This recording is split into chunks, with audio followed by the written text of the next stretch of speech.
Pinalayas at itinuring na magnanakaw sa harap ng maraming tao ng mismong sarili niyang ama. Habang nagpapakasasa sa karangyaan at nagmamalinis ang kanyang madrastang ahas, naiwan si Avery sa malamig na sahig, basag ang pagkatao. Isang basura. Iyan ang turing ko sa iyo, ang malupit na sumbat ng bilyonaryo. Ngunit ang basurang yon ang magpapabagsak sa kanilang imperyo ng kasinungalingan. Pinunasan niya ang kanyang luha at tumayo.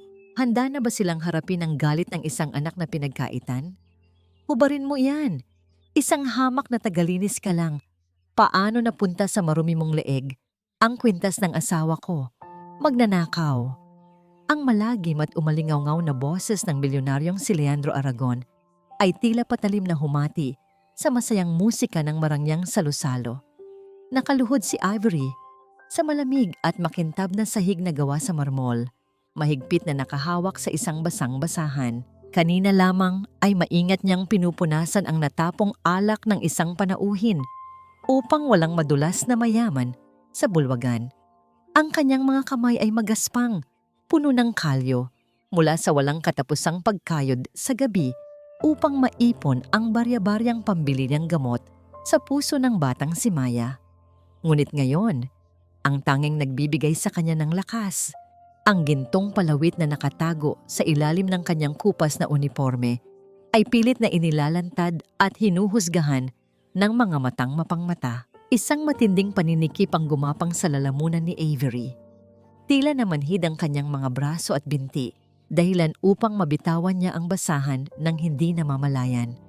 Ang matitingkad na ilaw mula sa malaking chandelier sa itaas ay biglang naging parang mga nakakapasong sinag na nagpapamukha sa kanya kung gaano siya kaliit at kawalang halaga sa mundong ito. Ang mga bulungan ng mga nag-oopisina at mga senyorang balot ng diamante ay tumagos sa kanyang balat na parang mga karayom na walang awang itinutusok sa kanyang pagkatao. Bakit palaging ang mga walang-wala ang kailangang magbayad sa kasalanang hindi naman nila ginawa? Tumayo si Leandro sa kanyang harapan. Ang mga mata nito ay nag-aapoy sa galit at pagkamuhi. Ang tagapamahala ng restaurant ay mabilis na lumapit. Pilit na hinihila ang braso ni Avery upang patayuin. Nanginginig ang buong katawan ng dalaga. Namumuo ang mainit na luha sa kanyang mga mata, ngunit buong lakas niya itong pinigilan na tumulo. Sanay siya sa pang-aalipusta.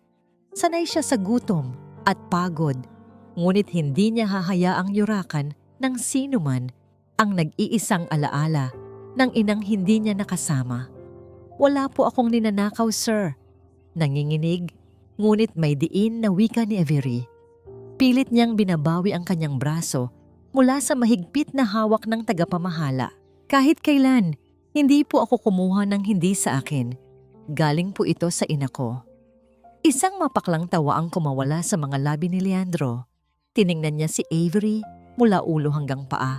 Isang tingin na pumupunit sa anumang natitirang dignidad ng dalaga. Ina mo, ang kwintas na yan ay suot ng asawa kong si Celestine nung maaksidente siya. 23 taon na ang nakalilipas. Namatay siya kasama ng anak namin sa sinapupunan. Huwag mo akong gawing tanga. Guard, dalhin ang babaeng ito sa presinto ngayon din. Humarang ang dalawang malalaking lalaking nakaitim, handang kaladkarin si Avery palabas. Sa sandaling iyon, tila tumigil ang pag-ikot ng mundo ni Avery, 23 taon. Kasing edad niya ang batang namatay daw sa aksidente. Ngunit wala siyang oras upang unawain ang mga piraso ng puzzle na biglang naglalaro sa kanyang isipan. Ang kailangan niya ay patunayan ang kanyang kalinisan upang makauwi siya kay Maya. Umatras si Avery, pilit na iwinaksi ang mga kamay ng gwardya at itinaas ang kanyang baba. Kung sa inyo po talaga ang kwintas na ito at kung kayo ang nagbigay nito sa asawa ninyo, sabihin ninyo sa lahat kung anong eksaktong salita ang nakaukit sa pinakaloob ng palawit. Binalot ng nakakabinging katahimikan ang buong bulwagan. Walang nakapagsalita maging ang mga mapanghusgang panauhin. Nanlaki ang mga mata ni Leandro, ang matapang na hamon mula sa isang hamak na tagalinis, ay tila isang malakas na sampal na yumanig sa kanyang tiwala sa sarili. Mabilis na lumapit ang bilyonaryo at walang pasabing hinablot ang kwintas mula sa leeg ni Avery. Napasinghap ang dalaga sa hapdi nang gumuhit ang manipis na kadena sa kanyang balat, ngunit nanatili siyang nakatayo, nakatitig ng diretso sa mga mata ng lalaki. Inilapit ni Leandro ang gintong palawit sa liwanag ng chandelier. Pilit niyang inaaninag ang napakaliit na letrang nakaukit sa pinakaloob na bahagi nito. Isang lihim na mensahe na silang mag-asawa lamang ang nakakaalam. Habang binabasa niya ang mga salita, unti-unting nawala ang kulay sa kanyang mukha. Nagsimulang manginig ang kanyang malalaking kamay na kanina ay nakakuyom sa galit. Ikaw ang aking daungan, hanggang sa dulo ng walang hanggan. Mahinang bulong ni Leandro. Ang kanyang boses ay tila naputol na kwerdas ng gitara. Umangat ang kanyang paningin kay Avery, hindi na naglalaman ng galit, kundi ng matinding pagkabigla, kalituhan, at isang tila sumisibol na pag-asa na pilit niyang pinapatay sa loob ng higit 2 dekada. Sa loob ng isang eksklusibo at pribadong silid sa itaas ng restaurant, ang hangin ay kasing lamig ng yelo. Nakaupo si Avery sa isang marangyang sofa, mahigpit na yakap ang kanyang sarili. Wala na ang musika, wala na ang mga mapanuring mata, ngunit ang bigat sa kanyang dibdib ay mas lalong naging nakakasakal. Isang pamilyar na doktor na kaibigan ni Leandro ang dumating upang kumuha ng sampol ng kanilang dugo para sa isang mabilisang pagsusuri. Bawat paggalaw ng kamay ng orasan sa pader ay tila martilyong bumabaon sa utak ni Avery. Gusto na niyang umuwi. Oras na para ipainom ang gamot ni Maya. Ngunit nakabantay sa labas ng pinto ang mga tauhan ng bilyonaryo. Nakatayo lamang si Leandro sa harap ng malaking bintana, nakatalikod at walang imik. Hindi alam ni Avery kung ano ang dapat maramdaman. Kung totoo mang ang lalaking ito ang kanyang ama, bakit hinayaan nitong lumaki siyang bugbog sa palo ng kanyang tita Flora? Bakit hinayaan nitong maranasan niya ang matulog sa gilid ng kalsada habang kumakalam ang sikmura? Makalipas ang ilang oras na tila isang buong habambuhay, bumukas ang pinto. Pumasok ang doktor, bit-bit ang isang puting sobre na naglalaman ng sagot sa lahat ng katanungan. Nanginginig na inabot ito ni Leandro. Pinunit niya ang ibabaw, inilabas ang papel, at dahan-dahang binasa ang nakasulat. 99.9%. Bumagsak ang balikat ni Leandro. Ang matikas at kinatatakutang bilyonaryo ng Davao ay biglang gumuho sa harapan ng isang hamak na tagalinis. Lumuhod siya sa makapal na karpet. Ang mga luha ay nag-uunahang pumatak mula sa kanyang mga mata. Gumagapang siyang lumapit kay Avery. Sinusubukang abutin ang mga kamay ng dalaga. Anak, anak ko, hagulgol ni Leandro. Ang boses ay basag at puno ng matinding pagsisisi. Buhay ka, patawarin mo ako. Patawarin mo ang papa. Hindi ko alam. Diyos ko, napakasama ko sa'yo. Tiningnan lamang siya ni Avery. Walang galak na sumilay sa kanyang puso. Walang mainit na luha ng pagbabalik loob. Ang nararamdaman lamang niya ay ang 23 taong lamig ng pagkaulila na nanigas na sa kanyang pagkatao. Dahan-dahan niyang binawi ang kanyang mga kamay mula sa pagkakahawak ni Leandro at tumayo. Pera lang po ang kailangan ko ngayon, Sir Leandro, para maoperahan ang kapatid-kapatiran ko. Malamig at walang emosyong wika ni Avery. Tiningnan niya ang luhang lalaki mula sa itaas. Hindi ko po kailangan ng ama ngayon, lalo na ang isang amang kinailangan pa ng papel mula sa ospital upang makilala ako. Matapos niya akong tawaging basura at magnanakaw sa harap ng maraming tao. Tinalikuran niya ang humihikbing bilyonaryo at naglakad palabas ng silid. Nang makalabas siya ng gusali, sinalubong siya ng malamig na ihip ng hangin mula sa dagat. Mahigpit niyang hinawakan ang gintong kwintas na muling nakasabit sa kanyang leeg. Ipinikit niya ang kanyang mga mata. Dinadama ang malamig na metal sa kanyang balat. At sa sandaling iyon, Inisip niyang iyon ay isang mahigpit na yakap mula sa inang nagbuwis ng buhay para sa kanya. Ito lamang ang pamilyang kinikilala niya. Habang naglalakad sa madilim na kalsada pabalik sa kanilang eskinita, umaling-awngaw ang tunog ng kanyang lumang telepono sa loob ng kanyang bulsa. Kinuha niya ito. Isang mensahe mula sa isang hindi kilalang numero ang nagpakunot ng kanyang noo. Huwag mong buhayin ang patay. Mapanganib ang pagbabalik para sa isang basura. Isang malamig na kilabot ang gumapang sa kanyang batok. May nakakaalam ng nangyari. May sumusubaybay sa kanya. Ngunit wala siyang panahon para matakot. Kailangan niyang makita si Maya. Binilisan niya ang kanyang mga hakbang hanggang sa maamoy niya ang pamilyar na sangsang ng estero at ang amoy ng piniritong tuyo mula sa kanilang lugar. Pagdating niya sa tapat ng kanilang tagpi-tagping barong-barong, napansin niyang bahagyang nakabukas ang pinto. Pumasok siya at laking gulat niya sa tumambad na eksena. Nakaupo ang kanyang tita Flora sa gitna ng silid.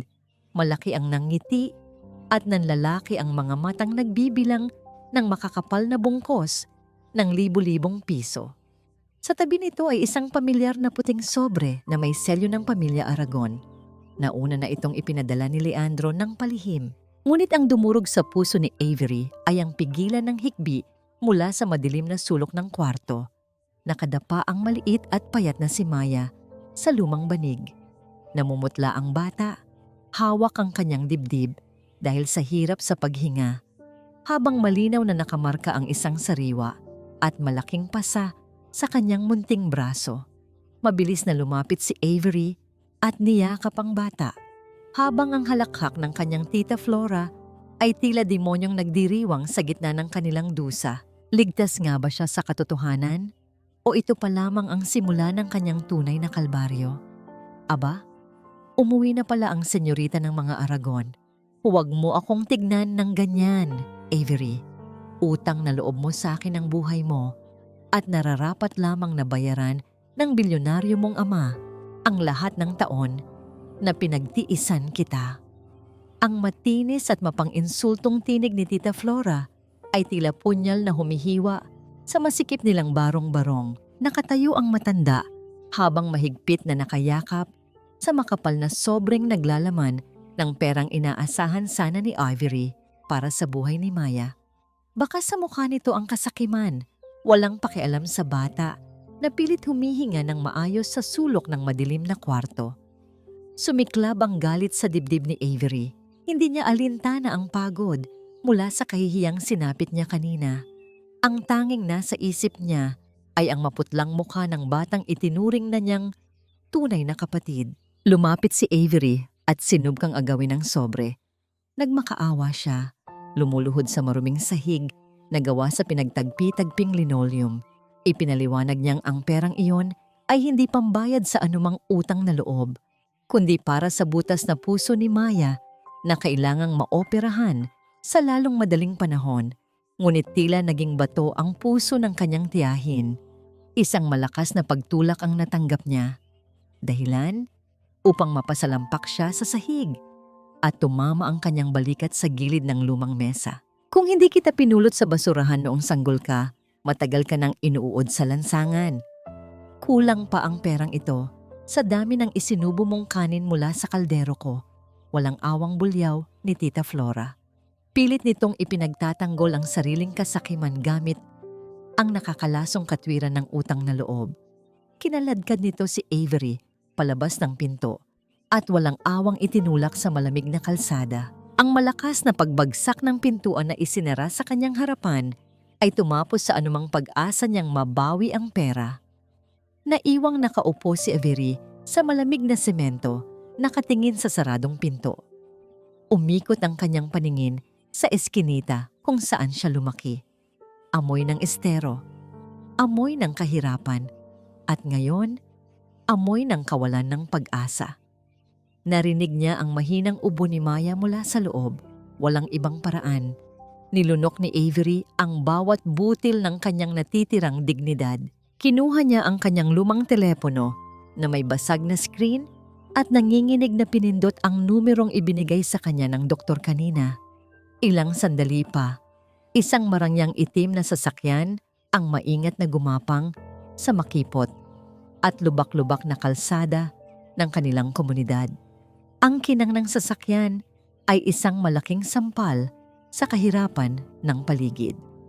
Bago tuluyang lisanin ang maliit na barong-barong, pumasok muli si Avery mula sa likurang pinto. Lumapit siya sa natutulog at humihikbing si Maya. Maingat niyang hinubad ang kanyang nag-iisang maayos na jacket at ipinatong ito sa nanginginig na katawan ng bata upang hindi ito lamigin sa gitna ng gabi. Hinalikan niya ang noo ng bata at bumulong ng isang pangako na babalik siya upang iligtas ito. Sumakay si Avery sa malamig at tahimik na sasakyan. Ipinikit niya ang kanyang mga mata. Inihahanda ang sarili sa pagpasok sa mundong kinasusuklaman niya. Ngunit nang imulat niya ang kanyang mga mata, napansin niya ang driver na nakatingin sa kanya mula sa salamin ng sasakyan. May kakaibang takot at awa sa mga mata ng lalaking iyon.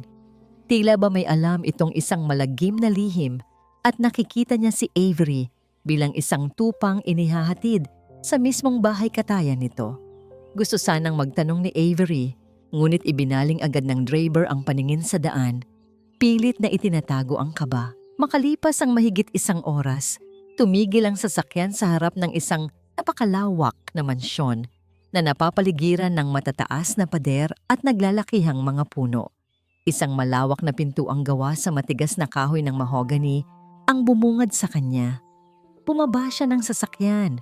Mabigat ang bawat hakbang at humarap sa malaking pinto na dahan-dahang bumukas.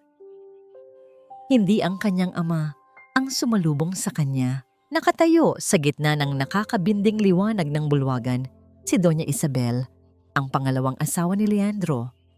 Nakapinta sa mga labi ng ginang ang isang napakatamis at perpektong ngiti na hindi umaabot sa kanyang mga mata. Suot nito ang isang mamahaling bestida na kumikinang sa ilaw.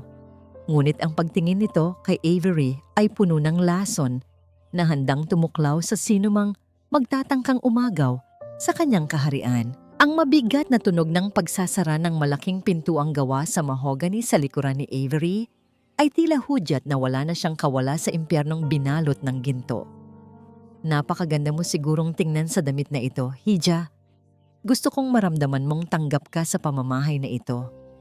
Ang matamis ngunit nakakalasong boses ni Doña Isabel ay umalingaw-ngaw sa loob ng malawak at malamig na kwartong ibinigay nila kay Avery. Pilit na isinuot sa dalaga ang isang kumikinang at mabigat na bestida na sadyang napakalaki at hindi sukat sa kanyang payat na katawan. Bawat tiklop ng tela ay tila sumisigaw ng kanyang pagiging dayuhan sa lugar na yon. Pagharap niya sa malaking salamin, hindi niya makita ang isang anak na nakahanap ng pamilya. Ang nakita niya ay isang payaso na pinilit bihisan upang pagtawanan. Ngunit wala siyang lakas upang magreklamo. Nakasalalay sa pananatili niya rito ang perang ipinangako ni Leandro na direktang ipapadala sa ospital para kay Maya. Nang bumaba si Avery patungo sa malawak na hapagkainan, naramdaman niya ang matatalim na tingin na naghihintay sa kanya. Ang mahabang mesa ay puno ng mga mamahaling pagkain na hindi man lang niya alam kung paano bigkasin ang mga pangalan. Nakaupo sa dulo si Leandro, bakas ang pilit ng ngiti ng isang amang nag-aakalang naaayos ng pera ang lahat ng sugat. Sa kanan nito ay si Doña Isabel na nagkukunwaring abala sa pag-aasikaso. At sa kaliwa ay isang binatang may mapagmataas na ngiti. Ito si Mateo, ang anak ni Isabel sa una nitong asawa, na ngayon ay buong pagmamalaking nagdadala ng apelidong Aragon. Ang tahimik at formal na pag-uumpisa ng hapunan ay binasag ng mapang-insultong tinig ni Mateo.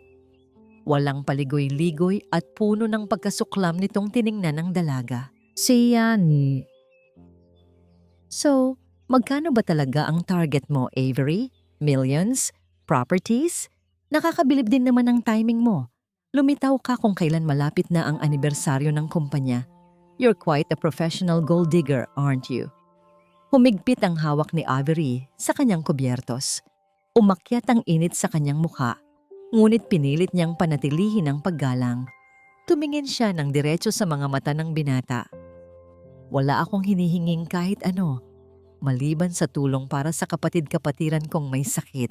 Hindi ko kasalanan na ngayon lang lumabas ang totoo. At hindi ko rin ginusto na maging bahagi ng pamilyang ito kung ganito lang din ang ituturing ninyo sa akin.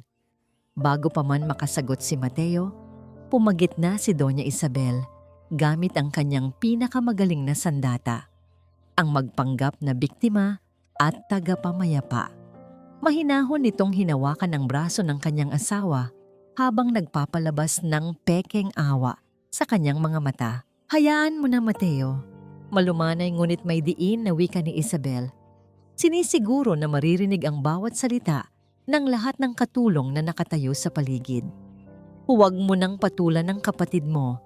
Naiintindihan naman natin kung bakit palaban at medyo mag-aslaw siyang magsalita. Lumaki siya sa lansangan, sa mga squatter na palaging may nag-aaway. Hindi siya naturuan ng tamang asal at modo dahil walang nag-aruga sa kanya ng maayos. Tayo na lang ang mag-adjust, ha? Intindihin na lang natin ang kakulangan niya sa edukasyon. Parang tinusok ng libu-libong karayom ang dibdib ni Avery.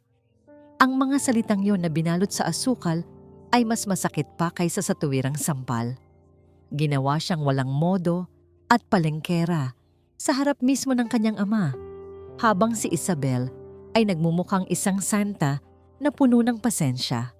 Lumingon si Avery kay Leandro. Umaasang ipagtatanggol siya nito. Umaasang sasabihin ng kanyang ama na hindi siya bastos, na ipinaglalaban lamang niya ang kanyang dangal. Ngunit ang nakita niya ay nagpadurog ng tuluyan sa kanyang pag-asa. Pinunasan ni Leandro ang kanyang bibig gamit ang serbilyeta at nagbuntong hininga ng malalim, tila ba pagod na pagod sa isang problemang ayaw niyang harapin. Avery, makinig ka sa tita Isabel mo. Pamilya na tayo rito kaya matuto kang makisama at ibaba ang pride mo. Ayoko ng gulo sa hapagkainan. We should act like civilized people. Hindi nakita ni Leandro ang lason. Hindi nito nakita ang pang-aapi. Ang nakita lamang ng bilyonaryo ay isang ampon na nagdadala ng ingay sa kanyang tahimik at perpektong buhay. Tahimik na ibinaba ni Avery ang kanyang tinidor. Nilunok niya ang nagbabadyang mga luha at ang pait ng katotohanan. Wala siyang kakampi rito. Mas nararamdaman pa niya ang pagkaulila ngayon habang nakaupo sa hapag na gawa sa mamahaling kahoy kaysa noong kumakain siya ng tuyo sa sahig ng kanilang barong-barong. Nang matapos ang nakakasakal na hapunan, mabilis na umatras si Avery sa kanyang malawak na kwarto. Hinubad niya ang mabigat at katawa-tawang bestida na pilit ipinasuot sa kanya. Kinuha niya mula sa kanyang lumang bag ang isang kupas na puting t-shirt, ang tanging damit na naitago niya mula sa kanyang dating buhay. Maingat niya itong itiniklop, pinapadaanan ng kanyang mga daliri, ang magaspang na tela na nagbibigay sa kanya ng pamilyar na init at ginhawa. Itinago niya ito sa ilalim ng mamahaling at malambot na unan. Ito ang kanyang lihim na kanlungan, ang nag-iisang patunay na mayroon siyang sariling pagkatao na hindi kailanman mabibili ng yaman ng mga Aragon. Pagsapit ng malalim na gabi, hindi siya makatulog. Ipinikit niya ang kanyang mga mata. Ngunit ang mga mapanghusgang salita sa hapagkainan ay patuloy na sumasagi sa kanyang isipan. Sa gitna ng katahimikan ng kwarto, isang napakahina ngunit pamilyar na amoy ang dahan-dahang gumapang mula sa puwang sa ilalim ng kanyang pintuan. Amoy ng sariwang sampagwita, ang paboritong bulaklak ng kanyang yumaong ina. Bumilis ang tibok ng kanyang puso. Tila may isang nagmamasid, isang presensyang nagmumula sa nakaraan na sinusubok siyang abutin. Binalot siya ng matinding antok at nakatulog ng ilang oras nang magising siya sa kalagitnaan ng gabi dahil sa matinding panlalamig. Automatikong kinapa ng kanyang mga daliri ang kanyang dibdib upang hanapin ang pamilyar na bigat ng kanyang palawit. Wala ito. Napaupo siya ng mabilis. Kinakapa ang kanyang leeg, ang unan at ang kumot.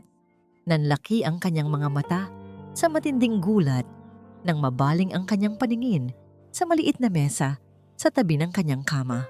Nakapatong doon ang isang bukas at walang laman na kahon ng alahas. Ang kwintas ng kanyang ina, ang nag-iisang patunay ng dandi ng kanyang pagkatao at kalasaglaban sa mga ahas sa mansyon ay nawawala. Halos mawasak ni Avery ang buong kwarto sa kanyang desperadong paghahanap. Ang bawat unan ay kanyang inihagis, ang bawat drawer ay kanyang hinila ng padarag, at ang ilalim ng kama ay kanyang sinuyod gamit ang nanginginig na mga kamay. Ang kanyang puso ay tumitibok ng napakabilis, tila isang tambol na nagbabadya ng panganib sa kanyang dibdib. Ang kwintas na yon ay hindi lamang basta alahas. Iyon ang kanyang buhay, ang kanyang nakaraan, at ang nag-iisang bagay na nag-uugnay sa kanya sa ina na hindi niya kailanman nayakap. Ang pagkawala nito ay parang pagkawala ng kanyang sariling kaluluwa sa loob ng malawak at banyagang mansyon na ito. Habang nakaluhod sa sahig at pinipigil ang pagpatak ng luha, bumukas ang pinto. Pumasok si Doña Isabel na may suot na seda at eleganteng pantulog. Hawak sa kanyang mapuputing daliri ang gintong kadena na tila nandidiri siyang hawakan ito. Nakapinta sa mukha ng madrasta ang isang nangiting puno ng awa, ngunit ang kanyang mga mata ay nanunukso at puno ng malisya. "Ito ba ang hinahanap mo, Hija?" Malumanay na tanong ni Isabel habang pinapawasiwas ang kwintas sa ere na parang isang maruming basahan.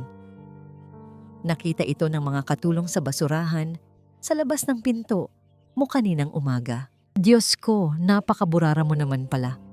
Alam kong sanay ka sa hirap, pero sana naman ay pahalagahan mo ang mga gamit na ibinibigay sa'yo, o baka naman sadyang wala kang pakialam dahil hindi ka sanay sa mga mamahaling bagay." Tumayo si Avery. Ang kanyang mga tuhod ay nanginginig sa pinaghalong takot at galit. Alam niyang hindi niya itinapon ang kwintas. Alam niyang inilagay iyon ni Isabel doon upang iparamdam sa kanya na siya ay walang kwenta, na siya ay pabaya, at upang sirain ang kanyang katinuan. Gusto niyang sumigaw, gusto niyang isumbat ang kasinungalingan sa mukha ng babaeng ito. Ngunit napagtanto niyang iyon mismo ang gusto ni Isabel, ang makita siyang mawalan ng kontrol at magmukhang baliw. Imbes na umiyak o magwala, humugot ng malalim na hininga si Avery. Pinatigas niya ang kanyang ekspresyon at nilunok ang lahat ng emosyon. Walang sabi-sabing lumapit siya at mabilis na hinablot ang kwintas mula sa kamay ni Isabel. Ang kanyang mga mata ay naging kasing lamig ng yelo habang diretso siyang tumitig sa madrasta. "Salamat sa pagpulot," malamig na wika ni Avery, walang bahid ng pasasalamat sa kanyang tono. "Sisiguraduhin kong hindi na ito mawawala sa paningin ko, lalo na kung may mga magnanakaw na nagpapanggap na may-ari ng bahay." Nawala ang nangiti sa mga labi ni Isabel. Isang saglit ng pagkagulat ang dumaan sa kanyang mukha bago ito napalitan ng isang matalim na tingin. Tinalikuran siya ni Avery at naglakad palabas ng kwarto. Iniwan ang madrasta na nakakuyom ang mga palad sa inis dahil hindi nito nakuha ang reaksyong inaasahan. Naglakad-lakad si Avery sa mahabang pasilyo upang pakalmahin ang kanyang sarili. Ang bawat hakbang niya sa makintab na sahig ay umaalingaw-ngaw sa katahimikan ng mansyon. Napadpad siya sa dulong bahagi ng pasilyo, malapit sa bodega, kung saan nakita niya ang isang matandang babae na nakayuko at naglalampaso ng sahig. Ang likod nito ay kuba na sa tagal ng pagtatrabaho, at ang mga kamay nito ay kulubot at magaspang, tanda ng isang buhay na puno ng paghihirap. Naramdaman ng matanda ang presensya ni Avery at dahan-dahang itinaas ang kanyang ulo. Ang kanyang mga mata ay malungkot at pagod, ngunit may kakaibang kinang ng karunungan. Ito si Isela, ang pinakamatagal na naninilbihan sa pamilya Aragon. Tiningnan niya si Avery nang may halong pag-aalala at takot. Tila ba nakakita siya ng multo mula sa nakaraan. Huwag kang magtiwala sa mga ngiti nila, Hija. Halos pabulong na wika ni Isela. Ang kanyang boses ay garalgal at mahina. Mabilis siyang lumingon sa paligid upang siguraduhing walang nakakarinig. Sa bahay na ito, ang lason ay madalas na nakatago sa pinakamatamis na pagkain. Ang mga pader na ito ay may mga tainga at ang mga sahig na ito ay maraming itinatagong dumi. Napahawak si Avery sa kanyang leeg. Ang babala ng matanda ay tumagos sa kanyang buto. Sino po kayo? Bakit niyo sinasabi sa akin ito? Bago makasagot ang matanda, napako ang tingin nito sa kwintas na suot ni Avery. Nanlaki ang mga mata ni Isela at nagsimulang manginig ang kanyang mga kamay na hawak ang basahan. Ang kanyang mukha ay namutla na parang papel at ang kanyang bibig ay bahagyang bumuka, ngunit walang lumabas na salita. Tila ba ang palawit na yon ay isang susi na nagbukas ng isang nakasaradong pinto sa kanyang alaala. Ang kwintas na yan. Bulong ni Isela. Ang kanyang tinig ay nanginginig sa takot. Akala ko, nawala na yan nang tuluyan noong gabing iyon. Biglang may narinig silang mga yabag ng sapatos na papalapit mula sa hagdanan. Mabilis na yumuko ulit si Isela at nagpatuloy sa paglalampaso ng mas mabilis, tila walang nangyari. Umalis ka na, Hija. Baka makita tayong nag-uusap. Delikado. Bumalik si Avery sa kanyang kwarto na puno ng mga tanong. Isinarado niya ang pinto at isinandal ang kanyang likod dito. Dinadama ang mabilis na tibok ng kanyang puso. Kinuha niya ang kwintas at muli itong isinuot. Ang malamig na metal ay dumampi sa kanyang balat, nagbibigay ng kakaibang pakiramdam. Hindi na ito basta alahas lamang. Sa sandaling iyon, naramdaman niyang ito ay naging isang kalasag, isang baluti na magproprotekta sa kanya sa anumang kasamaang nagtatago sa anino ng mansyon. Habang nakaupo siya sa gilid ng kama at nag-iisip, isang mahinang kaluskos ang narinig niya mula sa pinto. Tila may bagay na idinidikit sa sahig. Napatingin siya sa ibaba at nakita ang isang manipis na bagay na dahan-dahang ipinapasok sa puwang sa ilalim ng pinto. Ito ay isang lumang papel na ninilaw na sa kalumaan at tila marupok na sa tagal ng panahon. Dahan-dahang lumapit si Avery at pinulot ito. Ang kanyang mga kamay ay nanginginig habang binubuksan ang nakatuping dokumento. Ito ay isang pahina mula sa lumang logbook ng ospital. May petsa 23 taon na ang nakakaraan. At sa ilalim ng pangalan ng kanyang inang si Celestine, may isang detalye na nakasulat sa kupas na tinta na nagpatigil sa paghinga ni Avery. Ang naninilaw na papel ay tila naging isang piraso ng tingga sa bigat habang hawak ito ni Avery. Sa ilalim ng mapanglaw na liwanag ng lampshade, binasa niya ng paulit-ulit ang nakasulat sa kupas na tinta. Ito ay isang pahina ng logbook mula sa emergency room. May petsang eksaktong 23 taon na ang nakararaan. Nakasulat doon ang pangalan ng kanyang inang si Celestine Aragon at ang oras ng kamatayan nito. Ngunit ang nagpatigil sa pagtibok ng puso ni Avery ay ang maikling obserbasyon ng doktor sa ibaba. Walang sanggol sa sinapupunan. Ang pasyente ay nagpapakita ng mga palatandaan ng panganganak ilang sandali bago bawian ng buhay. Nanghina ang mga tuhod ni Avery. Ang buong kwento ni Leandro at ng mga balita noon ay iisa. Namatay ang mag-ina sa loob ng sasakyan dahil sa impact ng banggaan, walang nabuhay. Ngunit sinasabi ng papel na ito na naipanganak siya. Naipanganak siya bago namatay ang kanyang ina. Kung ganoon, buhay pa si Celestine matapos ang aksidente. Hindi makahinga si Avery sa bigat ng revelasyon. Kailangan niya ng sagot. Mabilis niyang itinago ang papel sa loob ng kanyang damit at dahan-dahang lumabas ng kwarto. Ang buong mansyon ay tahimik. Tanging ang tunog ng kanyang mga paang nakayapak sa malamig na sahig ang naririnig. Sinundan niya ang alaala kung saan niya huling nakita ang matandang si Isela. Natagpuan niya ito sa maliit na silid sa likod ng kusina, nagtutupi ng mga basahan. Nang makita siya ng matanda, agad na rumehistro ang takot sa mga mata nito.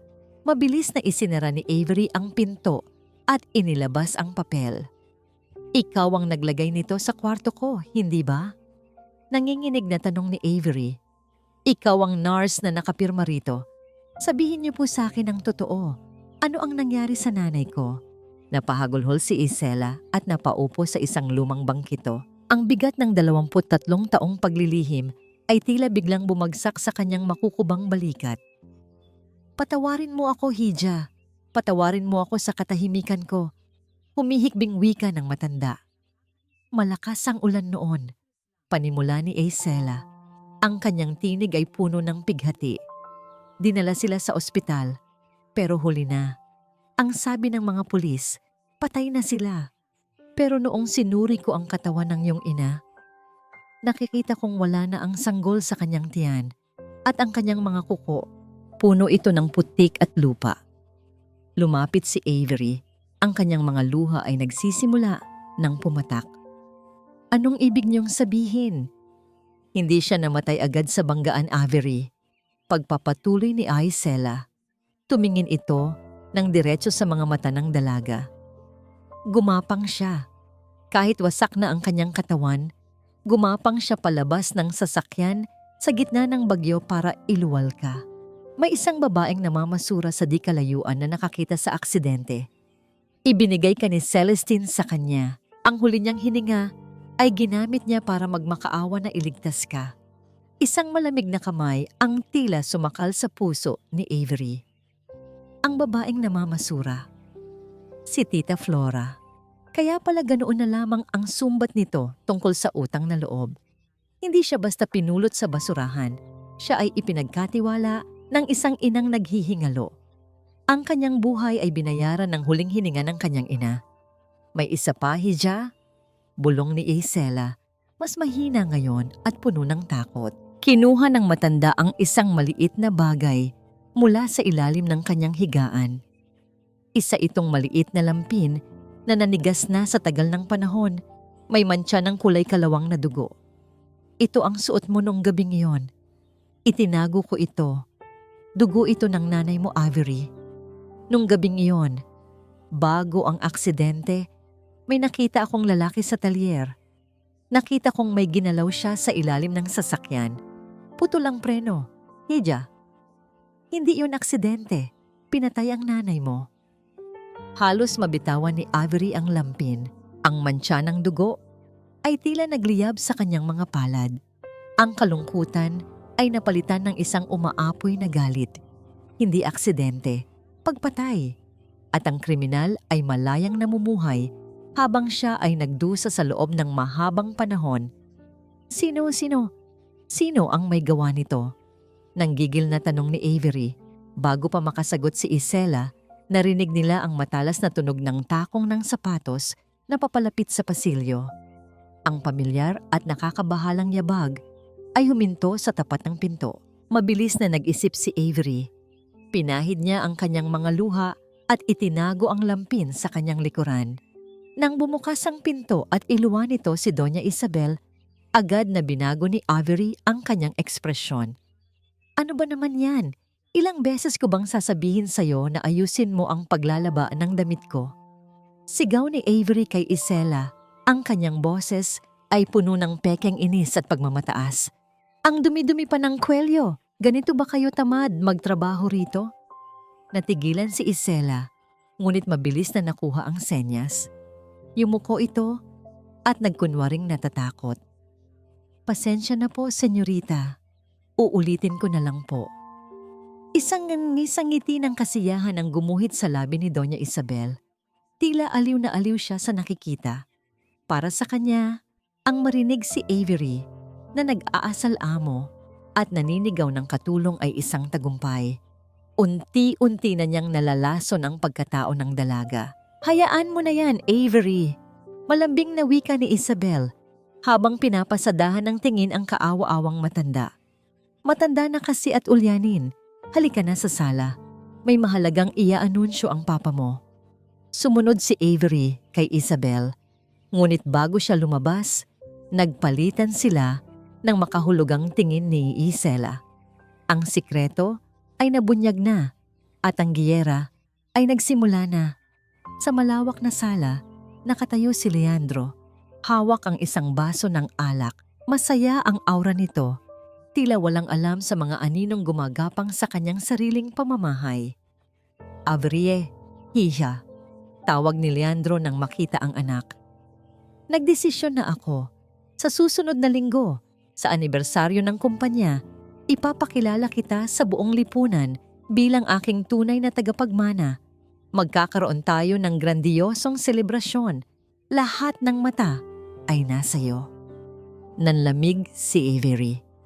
Isang malaking piging, isang pagkakataon para sa lahat na husgahan siya. Tumingin siya kay Doña Isabel. Nakatayo ang madrasta sa tabi ng kanyang ama at dahan-dahang sumilay ang isang ngiti sa mga labi nito. Hindi ito ngiti ng pagbati. Ito ay ngiti ng isang mandaragit na nakakita ng perpektong pagkakataon upang lapain ang kanyang biktima sa harap ng maraming manonood.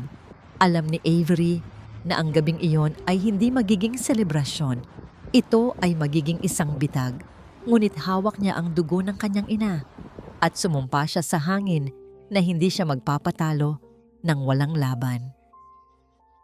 Huwag mong subukang kalikutin ang nakaraan na dapat ay matagal nang nakabaon, Avery. Baka magulat ka kung gaano kalalim ang hukay na paglalagyan mo. Ang mga salitang yon ni Doña Isabel ay tila isang malakas na sampal sa gitna ng katahimikan ng pasilyo. Kahit na binigkas niya ito nang may kasamang matamis at mapagkunwaring ngiti. Ramdam ni Avery na nagsisimula ng makahalata ang madrasta. Ang bawat kilos niya, ang bawat pagbulong niya kay Isela, at ang bawat pagtatanong niya sa mga lumang gamit ay binabantayan ng mga matang mapanuri na tila isang lawin na handang sumunggab. Isang araw matapos ang revelasyon ni Isela, nakatanggap si Avery ng isang tawag na nagpabilis ng tibok ng kanyang puso sa takot. Mula ito sa ospital kung saan naroon si Maya. Garalgal ang boses ng nurse na kausap niya. Sinabi nitong nahinto ang lahat ng gamutan at nakatakdang ilabas ang bata sa silid dahil hindi pa nababayaran ang depositong ipinangako ni Leandro. Nanlamig ang mga kamay ni Avery. Paano mangyayari iyon? Isang linggo na ang nakalilipas nang sabihin ni Leandro na ayos na ang lahat. Mabilis niyang hinanap ang kanyang ama sa opisina nito sa loob ng mansyon. Nakita niya itong may hawak na pluma, handa ng pirmahan ng isang tseke para sa karagdagang pondo ni Maya. Ngunit bago pa man ito tuluyang lumapat sa papel, pumasok si Doña Isabel na may dalang tasa ng tsa at isang mapait na kasinungalingan. Leandro, darling, bago mo pirmahan iyan, narinig mo na ba ang balita? Malumanay na wika ni Isabel habang hinahaplos ang balikat ng asawa. Nakausap ko ang mga kapitbahay ni Avery sa Davao. Ang perang ipinadala mo noong nakaraang linggo, hindi napunta sa ospital. Ipinangsugal lahat ng tita Flora niya. Ubos ang pera sa loob lang ng isang gabi. You see, Leandro, you can take the girl out of the slums, but you can't take the slums out of those kinds of people. Huwag mong sanayin ang pamilya niya na maging palaasa sa yaman natin. Baka lalo lang nilang sakta ng bata para makahingi pa ng pera. Natigilan si Leandro. Ang kanyang mukha ay napalitan ng pag-aalinlangan at inis. Lumingon siya kay Avery na punong-puno ng galit ang mga mata. Totoo ba ito, Avery? Sinusugal lang ba ng tita mo ang perang pambuhay sa bata? I will not be a fool to your family's addiction. I will monitor the funds first before I give another cent. Hindi totoo yan, Papa. Alam niyo kung gaano kasama si Tita Flora. Bakit kayo nakikinig sa kanya? Sigaw ni Avery. Ang kanyang tinig ay nanginginig sa desperasyon. Nalalagutan na ng hininga si Maya. Wala siyang kinalaman sa laro ng matanda. Please, Papa, pirmahan niyo na yan. Ngunit nanatiling matigas si Leandro. Inimpluwensyahan na siya ng lason ni Isabel. Ang tiwala niya sa anak ay unti-unti nang kinakain ng mga dudadang itinanim ng kanyang asawa. Tinalikuran ni Leandro ang anak at lumabas ng silid. Iniwan si Avery na nakatayo sa gitna ng opisina habang si Isabel ay nananatili sa kanyang tabi. May suot ng ngiting puno ng tagumpay. "Poor little girl!" Tinuya siya ni Isabel nang makaalis si Leandro. "Ganyan talaga kapag wala kang kapangyarihan. Isang salita ko lang. Kaya kong patayin ang huling pag-asa ng batang yon. If you want that check, if you want Maya to live, you know what you have to do." Napaluhod si Avery sa harapan ni Isabel. Ang kanyang mga tuhod ay tumama sa malamig na sahig. Isang tunog na nagpapahiwatig ng kanyang huling pagsuko ng dignidad. Ang bawat butil ng kanyang pride ay nilunok niya. Ang kanyang puso ay nadudurog sa bawat segundong lumilipas. Habang nakayuko, kinagat ni Avery ang kanyang labi hanggang sa dumugo ito upang mapigilan lamang ang kanyang sarili sa pagsagot o pagsigaw habang tinatamasa ni Isabel ang kanyang dominasyon.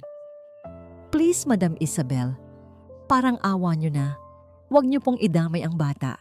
Kahit ano gagawin ko." Pagsusumamo ni Avery, ang kanyang boses ay halos pabulong na lamang sa tindi ng pighati. Tumawa ng mahina ang senyora, isang tunog na tila kalansing ng ginto na nagmula sa impyerno. "Iyan ang gusto ko sa iyo, Hija. Marunong kang lumugar kapag kailangan. I'll think about it. But for now, get out of my sight." Ang dumi mo tignan. Pabalik sa kanyang kwarto, napansin ni Avery ang isang lalaking nakasuot ng itim na sombrero na nakatayo sa labas ng malaking gate ng mansyon. Hindi ito gumagalaw, nakatingin lang sa bintana ni Avery. Sino siya? May kinalaman ba siya sa cassette tape na sinasabi ni Gisela? O isa ba siya sa mga aninong binayaran ni Isabel upang tapusin ang sinimulan nila? 23 taon na ang nakalilipas, ngunit ang pinakamasakit na dagok ay dumating bago lumubog ang araw. Nakita ni Avery ang isang maliit na bag ng mga gamit na inihagis sa labas ng mansyon. Kasunod nito ay ang matandang si Isela na sa pilitang inilalabas ng 2 gwardya. "Isela!" sigaw ni Avery. Tatakbo sana siya pababa, ngunit hinarang siya ni Mateo, ang anak ni Isabel, na may mapang-aping tawa. "The old lady is fired, Avery. Magnanakaw pala siya. Nahuli ni Mommy na may tinatagong alahas sa higaan niya." Wika ni Mateo habang nakaharang sa daan. Pinanood ni Avery kung paano isinakay si Isela sa isang lumang sasakyan na agad ding mabilis na humarurot palayo. Nawala ang kanyang nag-iisang saksi, nawala ang kanyang nag-iisang kakampi sa loob ng bahay na ito. Naiwan si Avery na mag-isa, nakatayo sa itaas ng hagdanan, habang ang kadiliman ng gabi ay dahan-dahang bumabalot sa buong mansyon. Ang paulit-ulit na tunog ng pagsasara ng gate ay tila hudyat na siya na ang susunod na biktima.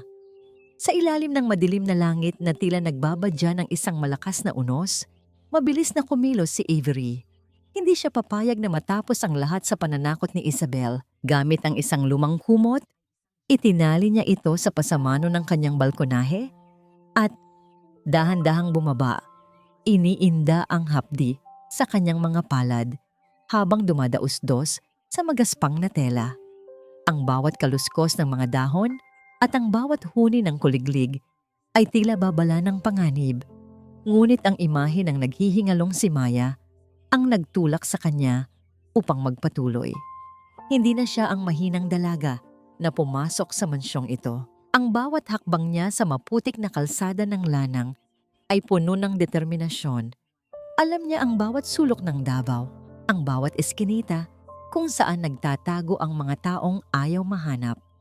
Matapos ang ilang oras na paglalakad at pagtatanong sa mga dati niyang kakilala sa Pantalan, narating niya ang isang liblib na bahagi ng baybayin kung saan ang mga abandonadong container van ay nagsisilbing tahanan ng mga kinalimutan na ng lipunan. Sa dulo ng isang madilim na hilera, natagpuan niya ang hinahanap niya. Isang lalaking tila kinalawang na rin, gaya ng bakal na nakapaligid sa kanya. Si Tatang Nardo, nakaupo ang matanda sa isang sirang silya Ang kanyang mga mata ay nanlalabo at ang kanyang mga kamay ay hindi tumitigil sa panginginig. Nang makita niya si Avery, agad siyang tumayo at pilit na isinara ang kalawanging pinto ng kanyang tirahan. "Umalis ka na! Wala akong kinalaman sa inyo. Patay na ang lahat ng Aragon sa akin." Ang garalgal na sigaw ng matanda.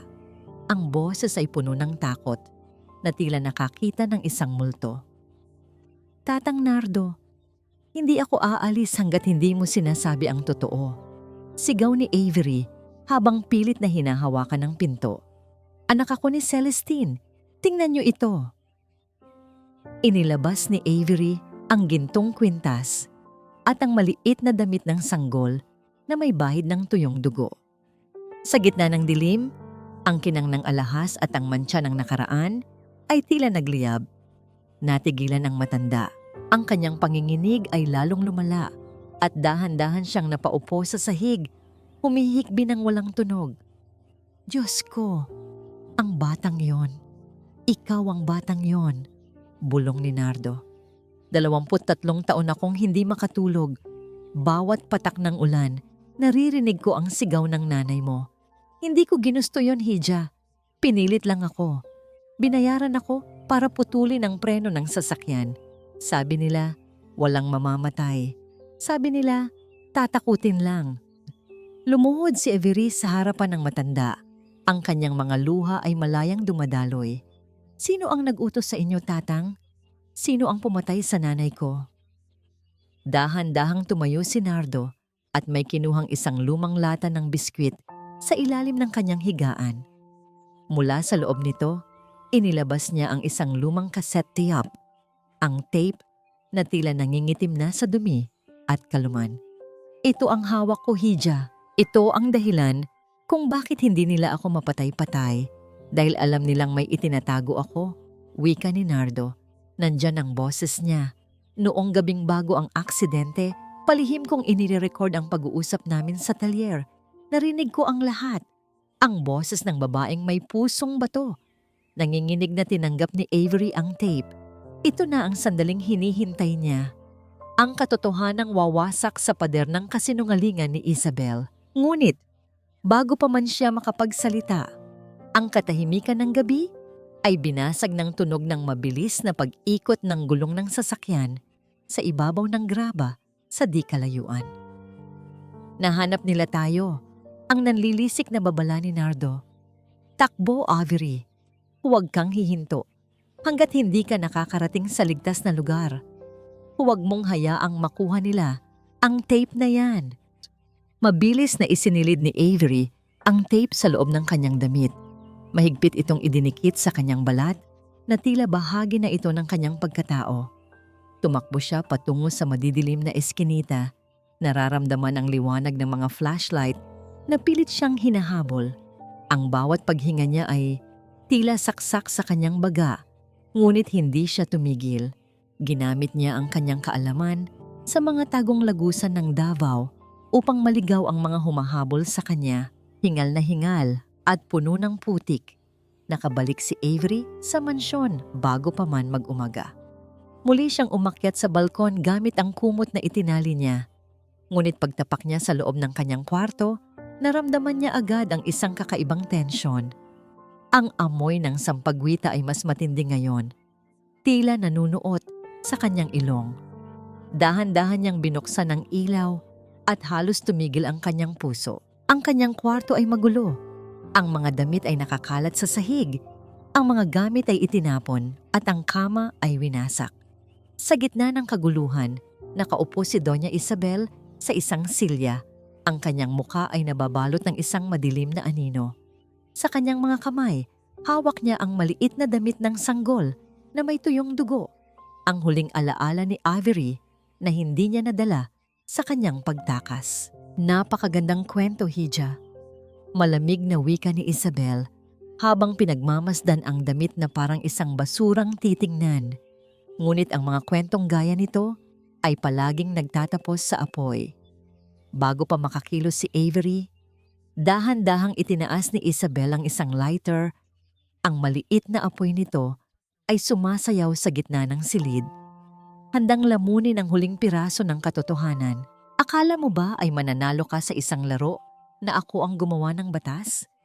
Masyado kang ambisyosa para sa isang batang lumaki sa estero. Ang boses ni Doña Isabel ay kasing lamig ng hanging nanggagaling sa aircon, ngunit ang mga salita nito ay nagdulot ng isang apoy na mas masakit pa sa tunay na liyab. Hawak-hawak ng madrasta, ang maliit na lampin, ang huling pisikal na koneksyon ni Avery sa kanyang ina. Sa harap ng nanlilisik na mga mata ng dalaga, dahan-dahang inilapit ni Isabel ang apoy ng lighter sa marupok na tela. Sa loob ng ilang segundo, ang amoy ng nasusunog na lumang tela ay humalo sa matapang na pabango ni Isabel. Pinanood ni Avery kung paano lamunin ng dilaw na apoy ang mantsa ng dugo ng kanyang ina, ang tanging ebidensya ng kanyang pagsilang sa gitna ng unos. Ang bawat abo na nalalaglag sa sahig ay tila bahagi ng kanyang sariling pagkatao na binubura sa mundo. Nais sumigaw ni Avery. Nais niyang dambahin ang babaeng ito, ngunit ang kanyang katawan ay tila naging bato sa tindi ng pighati. Paano nagagawang sunugin ng isang tao ang nag-iisang alaala ng isang namayapa na? Huwag kang mag-alala, Hija, bulong ni Isabel habang tinatapakan ang natitirang abo sa sahig. Hindi lang ang basurang ito ang mawawala. Mawawala rin ang katinuan mo sa harap ng lahat. Bago pa makakilos si Avery, mabilis na lumabas si Isabel at narinig niya ang malakas na tunog ng pag-lock ng pinto mula sa labas. Ikinulong siya. Sinubukan ni Avery na pihitin ang doorknob, ngunit wala itong galaw. Hinampas niya ang pintuan hanggang sa mamula ang kanyang mga palad, ngunit ang tanging sumasagot sa kanya ay ang nakakangilong katahimikan ng pasilyo. Sa loob ng silid, naramdaman ni Avery ang unti-unting pagkawala ng kanyang lakas. Napaupo siya sa gilid ng kama, hawak ang kanyang dibdib na tila sasabog sa tindi ng kaba. May plano si Isabel. Alam niyang sa gabi ng anibersaryo, balak siyang ipakilala ni Leandro at gagawin ni Isabel ang lahat upang magmukha siyang hindi karapat-dapat. O mas masahol pa, ang magmukha siyang isang baliw na kailangang itago sa mga mata ng lipunan. Naalala niya ang cassette tape na nakatago sa loob ng kanyang damit. Mahigpit niya itong hinawakan. Ito na lang ang natitira sa kanya. Ngunit paano niya ito ilalabas kung siya ay nakakulong?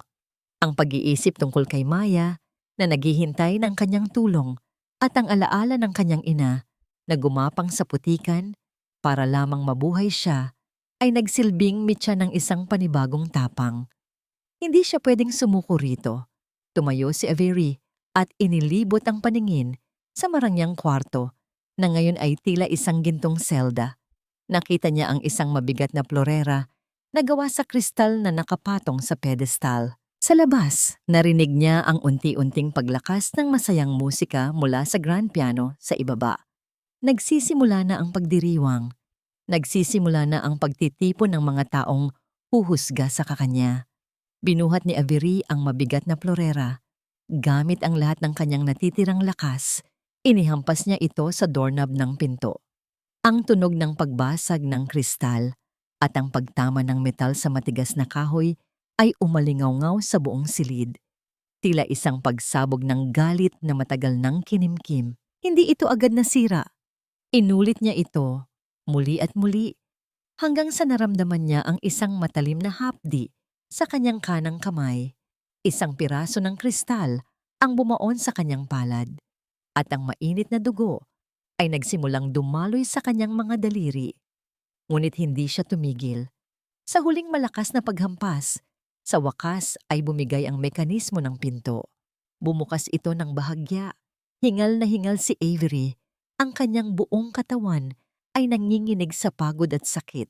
Tumingin siya sa kanyang sugatang kamay. Ang dugo ay pumatak sa kanyang damit. Ngunit sa halip na matakot, naramdaman niya ang isang kakaibang lakas. Kumuha siya ng isang piraso ng mamahaling bestida na nakasabit sa closet. Ang damit na sadyang ibinigay ni Isabel upang magmukha siyang katawa-tawa.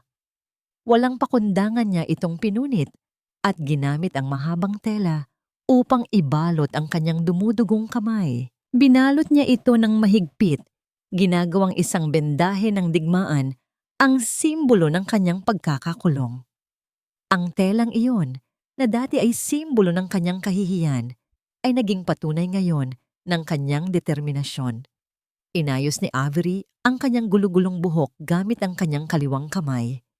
Pinunasan niya ang bakas ng luha sa kanyang pisngi. Iniwan ang isang bahid ng dumi at dugo na tila isang pintura ng pakikipaglaban. Hawak-hawak ang cassette tape sa loob ng kanyang palad. Lumabas siya ng kwarto.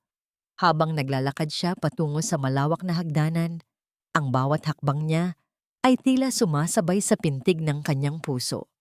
Mula sa itaas, natanaw niya ang kumikinang na bulwagan sa ibaba. Ang mga lalaking nakatuksedo at mga babaeng balot ng alahas ay masayang nag-uusap, hindi alam ang malagim na katotohanang itinatago sa loob ng mansyong yon. Nakita niya si Leandro na nakatayo sa gitna, may suot ng ngiti, at si Isabel sa tabi nito na tila isang reynang nagdiriwang ng kanyang tagumpay. Nakatayo si Avery sa tuktok ng malaking hagdanan. Gulo-gulo ang anyo. May bendahe sa kamay na dahan-dahang namumula dahil sa dugo.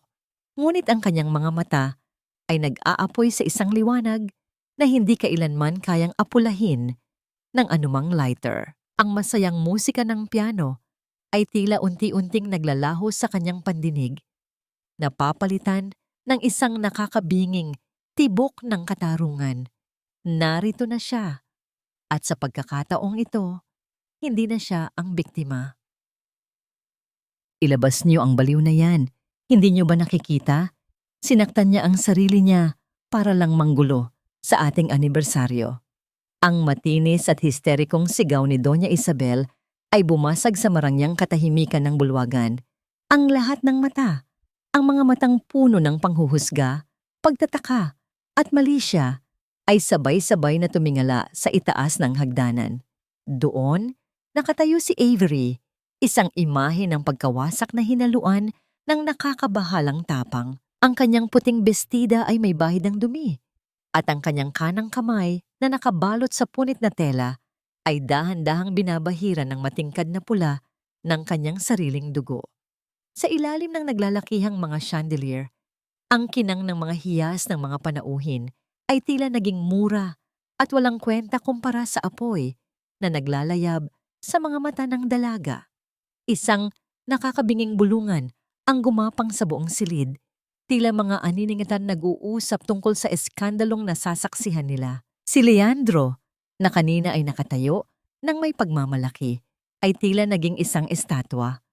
Ang kanyang baso ng alak ay dahan-dahang nanginig sa kanyang hawak habang pinagmamasdan niya ang kanyang anak na mukhang galing sa isang digmaan sa loob mismo ng kanyang sariling mansyon. Avery, anak, anong nangyari sa'yo? Ang garalgal na tanong ni Leandro. Ang boses ay puno ng takot at pag-aalala na pilit binubura ang hinalang itinanim ni Isabel. Hindi sumagot si Avery sa pamamagitan ng salita. Bawat hakbang niya pababa sa hagdanan ay may kasamang bigat, tila ang bawat pagtapak ng kanyang sapatos sa marmol ay isang hatol. Hindi niya pinansin ang mga gwardiyang susunggab sana sa kanya dahil sa isang mariing tingin ni Leandro. Dire-diretso siyang naglakad patungo sa gitna ng bulwagan, doon sa lugar kung saan nakalagay ang malalaking speaker para sa anunsyo ng kanyang ama. Papa, hindi ako baliw. Simula ni Avery, ang kanyang tinig ay malinaw at hindi nanginginig. Bagaman ang kanyang buong katawan ay nakararanas ng matinding panghihina. Ang sugat na ito ay patunay lamang na ang mansyong ito ay hindi tahanan, kundi isang kulungan na binuo sa ibabaw ng mga bangkay. Mabilis na lumapit si Isabel, pilit na humaharang sa pagitan ni Avery at ng mga panauhin. Leandro, huwag kang makinig. She's having a breakdown. Nakita mo naman, sinisira niya ang sarili niya para lang makuha ang atensyon mo. Security, bitbitin niyo na siya. Ngunit bago pa man makalapit ang mga gwardiya, Mabilis na isinalpak ni Avery ang cassette tape sa isang lumang player na bahagi ng sound system ng bahay. Ang tunog ng pagpindot sa play button ay umalingaw-ngaw. Isang maliit na tunog na naghudyat ng pagtatapos ng isang 23 taong dula-dulaan. Sa simula, tanging ingay ng ulan at hangin ang narinig mula sa mga speaker. Pagkatapos, isang boses ang narinig. Malamig, mapagmataas, at walang bakas ng awa. Siguruhin mong walang matitirang buhay, Nardo. Ang preno, ang makina, dapat magmukhang aksidente ang lahat. Gusto kong mabalitaan bukas na abo na ang Celestina na yan, kasama ang batang nasa tiyan niya. Kapag nagawa mo ito, hindi mo na kailangang mamuhay sa hirap kailanman. Napatigil ang lahat. Ang boses na yon ay hindi maikakaila. Iyon ang boses ni Isabel noong siya ay mas bata pa. Ngunit ang talim at kasamaan sa bawat pantig ay parehong-pareho sa babaeng nakatayo ngayon sa harap ng lahat. Namutla si Isabel hanggang sa naging kasing puti siya ng kanyang sariling mga perlas. Ang kanyang mga labi ay nanginig. Sinusubukang bumuo ng depensa, ngunit walang lumalabas na tunog. Ang katahimikan sa bulwagan ay naging kasing bigat ng isang libingan. Ang mga panauhin ay napaatras. Ang ilan ay nagtakip ng kanilang mga bibig sa tindi ng gulat. Ang hiya, ang matinding kahihiyan sa harap ng buong lipunan na kinakatakutan ni Isabel, ay dahan-dahan nang lumalamon sa kanya. Isabel, ang bulong ni Leandro, ang kanyang boses ay tila nanggaling sa ilalim ng lupa. Ang kanyang mukha ay nabalot ng isang matinding pait at pagkamuhi. Ang pagmamahal na itinanim niya sa loob ng maraming taon ay tila naging abo sa loob lamang ng ilang segundo. Ikaw ang pumatay sa asawa ko? Ikaw ang dahilan kung bakit nagdusa ang anak ko? No, Leandro, it's a fake! Gawa-gawa lang yan ng batang iyan. Ang histerikong sigaw ni Isabel, ngunit ang kanyang mga mata na lumingalinga sa paligid ay nagpapakita ng isang desperadong mandaragit na wala nang mapagtataguan. Tumingala si Avery sa kumikinang na chandelier sa itaas. Sa sandaling iyon, sa kabila ng hapdi ng kanyang sugat at pagod ng kanyang kaluluwa, naramdaman niya ang isang mahinang ihip ng hangin na tila humahaplos sa kanyang pisngi. Amoy ng sampagwita. Sa kanyang imahinasyon, nakikita niya ang kanyang ina na sa wakas ay nakangiti. Malaya na mula sa madilim na kalsada ng nakaraan.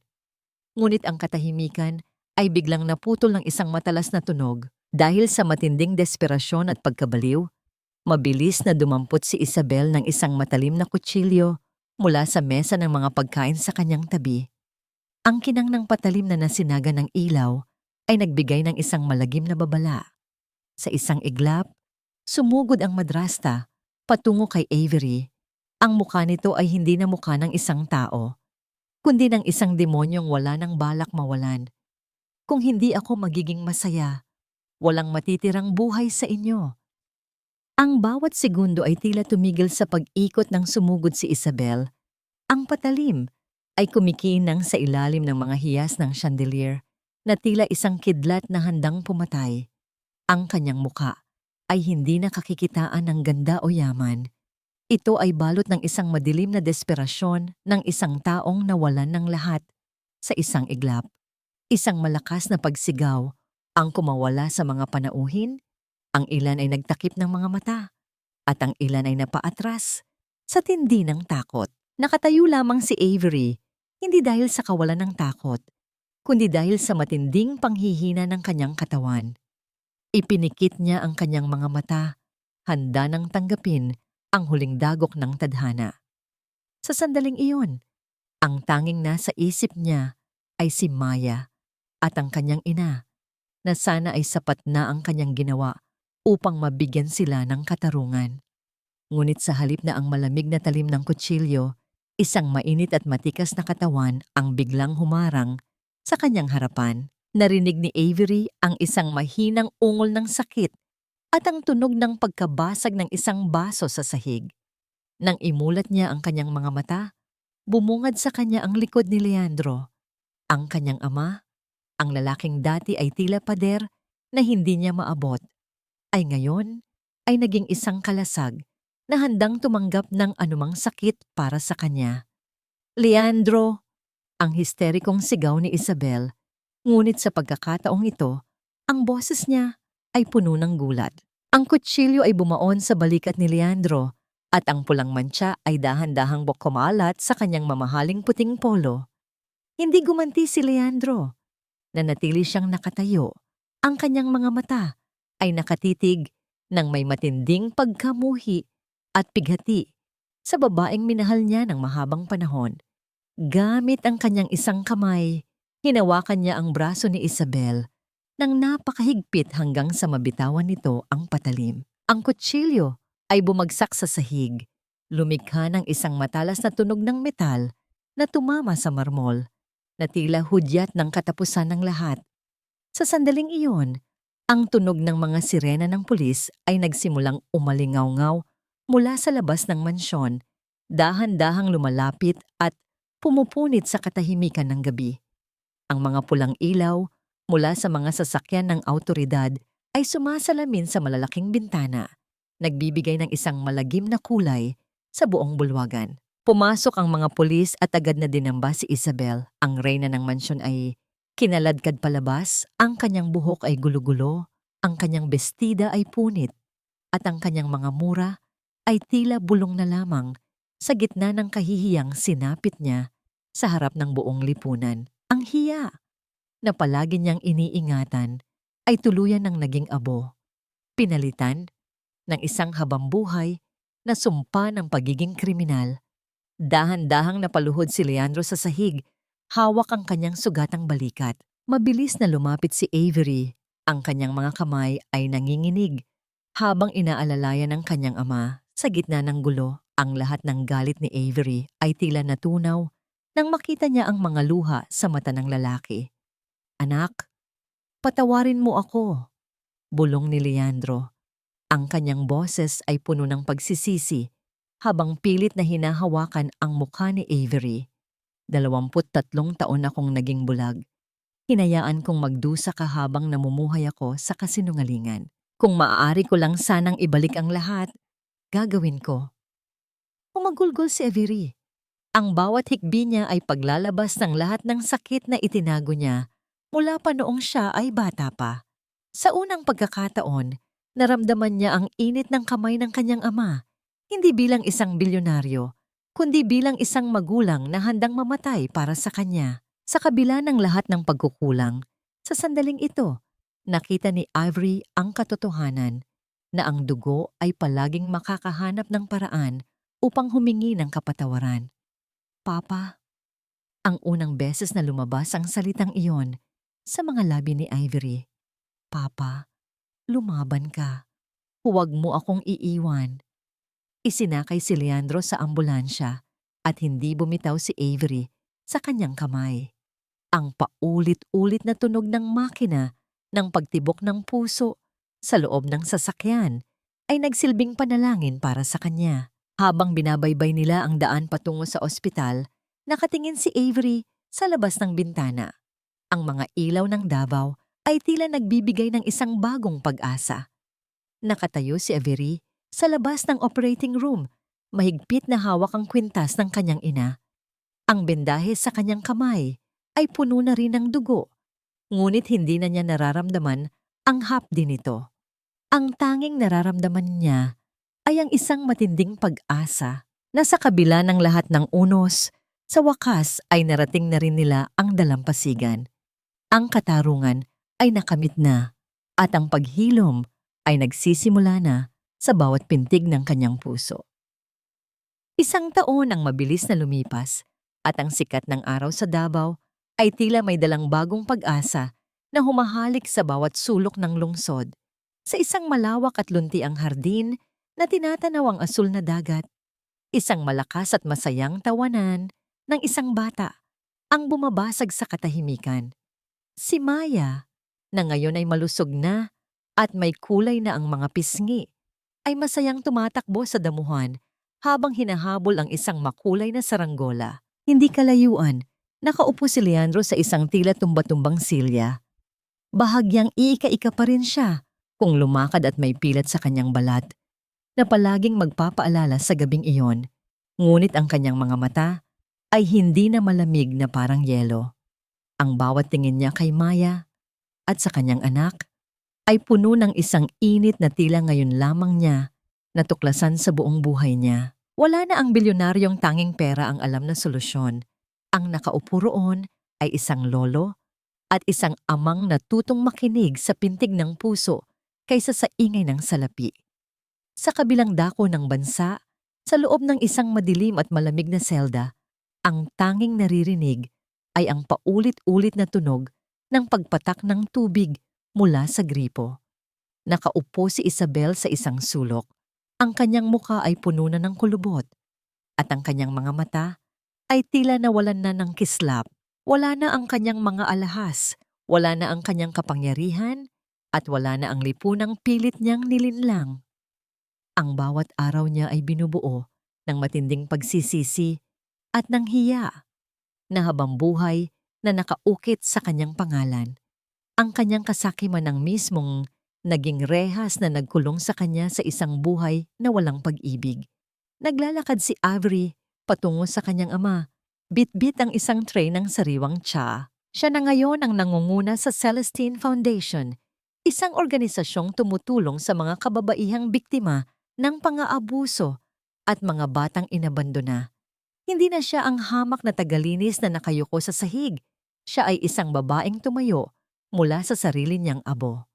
Papa, kailangan niyo nang uminom ng gamot. Malumanay na wika ni Avery habang inilalapag ang tasa. At sabi ng doktor, huwag kayong masyadong magpagod sa paglalaro kay Maya. Ngumiti si Leandro at hinawakan ang kamay ng kanyang anak. Hayaan mo na, Avery. Ngayon ko lang nararamdaman na tunay akong nabubuhay. Salamat, anak, dahil hindi ka sumuko sa akin. Nagpalitan sila ng isang tingin na puno ng pag-unawa. Sa loob ng isang taon, natutunan ni Avery ang pinakamahirap na leksyon sa lahat, ang pagpapatawad. Hindi niya pinatawad si Isabel dahil sa karapat-dapat ito, kundi dahil nais niyang palayain ang kanyang sarili mula sa tanikala ng galit. Ang pagpapatawad sa kanyang ama ay ang naging susi upang tuluyan ng humilom ang mga sugat ng kanyang pagkabata. Natutunan niya na ang tunay na pamilya ay hindi lamang nabubuo dahil sa iisang dugo, kundi sa pagpili na manatili, protektahan ang isa't isa, at aminin ang mga pagkakamali sa harap ng katotohanan. Bago lumubog ang araw, nagtungo si Avery sa isang tahimik na sementeryo na nakaharap sa dagat. Ang puntod ng kanyang ina ay puno ng mga sariwang sampagwita. Ang bango nito ay humahalo sa alat ng hangin. Lumuhod siya at dahan-dahang hinubad ang gintong kwintas mula sa kanyang leeg. Ang kwintas na naging saksi sa lahat ng kanyang luha at tagumpay. Maingat niyang ipinatong ang kwintas sa ibabaw ng lapida ni Celestine. Ang ginto ay kumikinang sa huling sinag ng araw. Malaya na po tayo, Ma, bulong ni Avery. Ang kanyang boses ay tila isang awit ng kapayapaan. Nahanap ko na ang aking daungan at pangako, hinding-hindi ko hahayaang mawala muli ang liwanag na ipinaglaban niyo para sa akin. Tumayo si Avery at huminga ng malalim. Sa kanyang pagtalikod, hindi na siya natatakot sa anino ng nakaraan. Ang gabi ay dahan-dahang dumarating, ngunit sa kanyang puso, ang araw ay hindi na muling lulubog. Ang katarungan ay nakamit na, ang mga sugat ay naghilom na, at sa wakas, ang batang nawala sa gitna ng unos ay tuluyan na ring nakauwi sa kanyang tunay na tahanan. Sam,